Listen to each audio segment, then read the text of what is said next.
Saya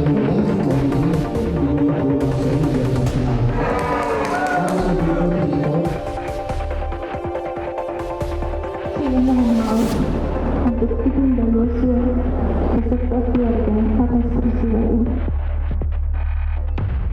Saya ingin menyampaikan bahwa peristiwa yang terjadi adalah akibat dari kemarahan saya atas perbuatan anak bapak kepada istri. Inilah kalau ceritanya settingan yang seperti ini gitu loh. Kok anggap kami ini bodoh?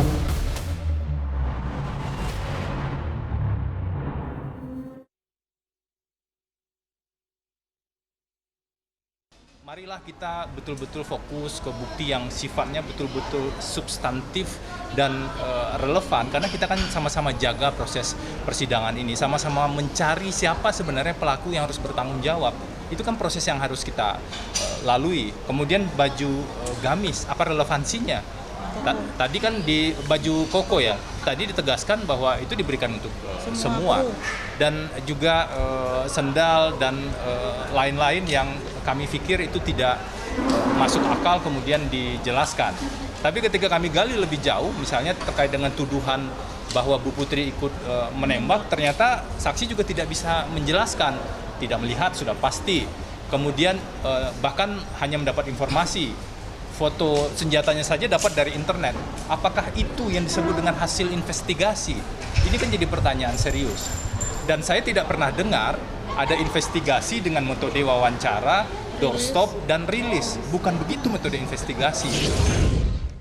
Relevansi barang Yosua yang Anda bawa ke persidangan dipertanyakan, Bang Kamarudin, termasuk investigasi yang Anda lakukan. Baik. Jadi barang bukti itu kan ada 3 sebab barang bukti ya. Sendal yang berdarah, baju kaos, dan baju gamis. Sendal yang berdarah itu kalau ingat CCTV yang beredar di televisi atau di media, pada menit 15.49 yang pertama kali saya curigai, kenapa dalam 1 menit dia bisa pakai sepatu sekaligus pakai sendal di rumah Saguling.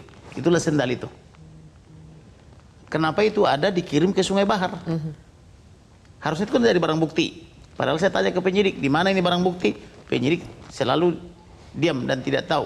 Nah, bahkan saya tanya juga itu ke Kabareskrim dan Dirtipidum, mereka tidak tahu. Kemudian sepatu juga saya tanya, karena sepatu tidak ada darah, harus saya potret saja. Itu ada di Sungai Bahar juga. Artinya sepatu itu dipakai pada saat hari pembantaian juga. Tetapi yang berdarah-darah sendal itu. Nah, kemudian kaos itu adalah barang atau pakaian yang dipakai oleh almarhum pada tanggal 4. Ketika Putri memotret dia sedang menyetrika baju anak-anaknya yang ada OSIS itu. Itulah bajunya. Dan di lengannya itu ada darah. Darah dari mana itu? Kan begitu. Nah, kemudian mengenai baju koko, itu adalah pemberian Putri kepada almarhum ketika mereka mau berangkat ke Bali.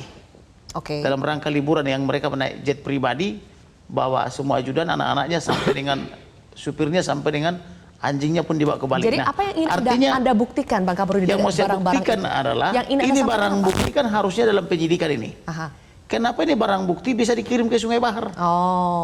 Harusnya kan dipegang penyidik ini. Nah, bersamaan harusnya dengan celana. Dugaan Anda kenapa? Kenapa sebagian harus dibawa ke Sungai Bahar, sebagian disita oleh penyidik? Ya karena penyidik ini kan awalnya tidak berpihak ke kita. Karena sudah berulang kali saya katakan kepada hakim, penyidik ini tidak pro ke kita, tapi pro ke Sambo. Jadi Anda ingin mengatakan, jadi barang bukti ini harusnya dalam berkas penyidikan, tapi dikirimi ke Sungai Bahar. Tapi ada yang tidak dikirim. Tapi ada yang tidak dikirim. HP. Dan itu yang ditanya Ibu Rosti. HP digelapkan. 3 laptop juga. Nah, kemudian mengenai ada 1 koper berkas. Itu berkas semua ada relevansinya kok. Salah satu contoh, penyidik dari mulai tingkat perwira pertama sampai perwira tinggi takut kepada Perdi Sambo. Saya pelajari berkasnya, ternyata ada dokumen Satgas Merah Putih. Jadi ada penghalangan penyidikan di situ ya? Saya kasih kepada majelis, ada relevansinya dong. Nah kemudian saya ingin tanya soal HP karena ini menarik. Ini sebetulnya barang bukti yang mungkin bisa mengungkap sebetulnya bagaimana komunikasi hubungan Yosua dengan keluarga Sambo selama ini. Bu Rosti, apa yang Anda curigai dari HP itu sehingga Anda tanyakan itu ke dalam persidangan? Karena kan yang ditanyakan di dalam kasus itu bagaimana saya dekat dengan anak saya, anak kandung saya sendiri. dan komunikasi kami. Agar komunikasi ini dapat detail satu persatu apa yang kami komunikasikan antara aku dengan anak kandungku yang sudah mereka bunuh, tunjukkan HP itu. Kenapa Ibu tanyanya ke kuasa hukum atau ke kubunya PC? Saya tanyakan karena mereka tidak ada mengalihkan ini pembunuhan ini dengan pelecehan. Jadi biar nampak benarkah anak aku melakukan pelecehan, kan pasti ada komunikasinya. Bagaimana, apa yang terjadi di kasus ini, dan apa yang mereka sembunyikan, kejahatan apa yang mereka sembunyikan di Jadi sini. Ibu curiga HP Yosua itu justru ada di mereka. Kenapa dilenyapkan sama laptopnya? Alat-alat bukti anak aku yang lain kenapa dilenyapkan semua beserta ajudan-ajudan yang lain.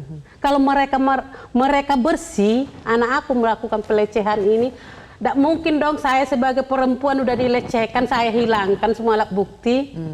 Tunjukkan ke publik, tunjukkan kepada hakim, tunjukkan kepada jaksa, itu baru seorang perempuan yang punya pendidikan. Ini melebihi yang tidak punya pendidikan. Baik, tapi terus Sambo sebagai penegak hukum tahu akan hal itu kan, untuk menelusuri ini kan tahu, nggak perlu ke sana sini, berikan bukti yang. Sebagai tambahan, Mbak, atas 3 handphone dengan 4 nomor itu, saya sudah mencoba mengintervensi menggunakan aplikasi Get Contact. Itu sudah dihapus semua isinya. Jadi handphone itu yang mereka kuasai sekarang itu hanya merecord nomor-nomor dia sendiri saja dari 4 nomor itu, sedangkan nomor lain sudah dihapus. Nah, pertanyaannya, mengapa mereka menghapus isi handphone itu? Kemudian mengapa terjadi transaksi uang tanggal 11 Juli dari e-bankingnya almarhum ke rekening Bribka RR? Jadi jangan dibilang tidak ada relevansinya. Ini relevansinya adalah pencurian juga dengan kekerasan dan TPPU. Ada juga unsur pembunuhan terencana dan sebagainya. Cuma persoalannya adalah bahwa saya ini kan menyidik sendiri perkara ini. Baik. Bukan penyidik yang sebenarnya yang menyidik, kan begitu. Karena kenapa? Berulang kali saya katakan penyidik ini berpihak kepada Kadif Propam dalam hal ini. Kalau bukti transaksi yang Abang sebutkan tadi, Abang memiliki itu? Ada informasi, maka saya verifikasi ke Kabareskrim. Kabareskrim manggil 2 anak buahnya, yaitu Dirtipidum yang sekarang jadi Kapolda Kalimantan Selatan dan Dirtipideksus. Itu jenderal-jenderal dua-duanya. Ditanyakan, benar ada. Oke. Tapi kalau menurut Febri dijawab bahwa HP itu sekarang harusnya ada di pihak kejaksaan. Tidak ada. Jadi mereka waktu itu mencoba membeli HP yang baru, mau mengganti HP yang mereka lenyapkan atau hilangkan itu. Saya menolak dong. Yang kita perlukan HP anak Ito dan Lai ini, bukan HP pengganti. Kalau soal HP bisa aku belikan HP kok. Mau HP yang tercanggih yang bagaimana bisa saya beli buat mereka. Bukan itu yang kita inginkan. HP yang menjadi barang bukti. Di situ bisa kita lihat percakapannya, kan begitu. Mengapa dilenyapkan dan atau dihilangkan? Gitu loh. Baik, oke. Untuk Pak Samuel, tadi kita juga sudah sempat putarkan permohonan maaf dari Verdi Sambo dan Putri Chandrawati. Yang menarik juga pada saat permohonan maaf itu disampaikan, kita lihat Ibu Rosti dan Pak Samuel sepertinya tidak mau. Boleh dikoreksi ya, sepertinya tidak mau untuk menatap atau melihat wajah mereka. Dan ada juga kata-kata dari Verdi Sambo yang mengatakan bahwa saya minta maaf, tapi itu karena perbuatan Yosua, anak Bapak dan Ibu. Pak Samuel, apa tanggapan Bapak? Dari awal memang saya sudah memperhatikan mimik daripada wajah terdakwa kedua belah pihak. Bahwa dari wajah itu tidak ada berubah dari mulai awal perkara ini ada. Sifat angkuh masih ada. Dari cara pandang, kerenyit wajah masih nampak. Masih dia menganggap semua orang ini di bawah dia. Sedangkan dia meminta maaf itu saya lihat hanya formalitas. Tidak tulus. Tidak tulus artinya. Formalitas. Nah, jadi dia saya lihat dari berbicara meminta maaf itu hanya tidak tulus ataupun formalitas. Kenapa Pak Samuel berani meminta untuk membuka masker mereka? Oh, begini. Itu gimana ceritanya? Pada saat itu Pak Hakim yang mulia menanyakan kami apakah kenal terdakwa Verdi Sambo ini dan Putri Chandrawati. Nah, inilah kesempatan saya berbicara atau memohon kepada Hakim yang mulia. Pak Hakim yang mulia, kalau boleh saya minta kedua terdakwa tolong diperintahkan dibuka maskernya. Disitulah pendukung kita bersorak-sorai. Baru saat itulah pernah terbuka itu masker si Putri. Baru saya lihat jelas wajahnya. Bagaimana saya mau mengenal orang pakai masker? Selama ini saya tidak pernah bertemu fisik. Oke. Baru kali ini. Jadi makanya saya sangat memohon kepada hakim supaya dibuka itu masker. Baik. Terakhir kepada Ibu Rosti, perjalanan sidang ini masih panjang, Ibu. Hasilnya kita tidak tahu seperti apa, apakah sesuai harapan atau tidak. Tapi saya ingin tahu apakah nanti kalau yang Ibu harapkan hasil persidangan nanti itu seperti apa, Bu? Ya, sebagai kita ibunya almarhum Yosua sebagai korban, kita mengharapkan ini kasus ini memperoleh keadilan yang seadil-adilnya. Seperti yang tadi kakak bilang, bagaimana nantinya. Kalau bagaimana nantinya, kami sebagai umat yang mempunyai iman, kami berpegang teguh kepada Tuhan. Semoga ini semua kasus ini memperoleh kebenaran yang seadil-adilnya dari Tuhan. Keadilan itu ada, yang adil itu adalah Tuhan. Hakim jadi wakilnya Tuhan. Jadi kami serahkan kepada hakim agar hakim turun roh hikmat roh hikmat bijaksana buat mereka di dalam memimpin kasus ini. Karena menentukan nanti kan hakim yang menentukan. Dan Ibu selalu berpesan kepada para terdakwa untuk jujur. Agar jujur dan jujur. Semua terdakwa agar jujur, jangan hanya minta maaf.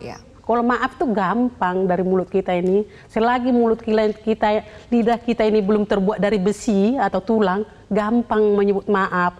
Jadi kata maaf itu harus kata jujur yang sedalam-dalamnya dari hati, lubuk hati yang dalam. Baik.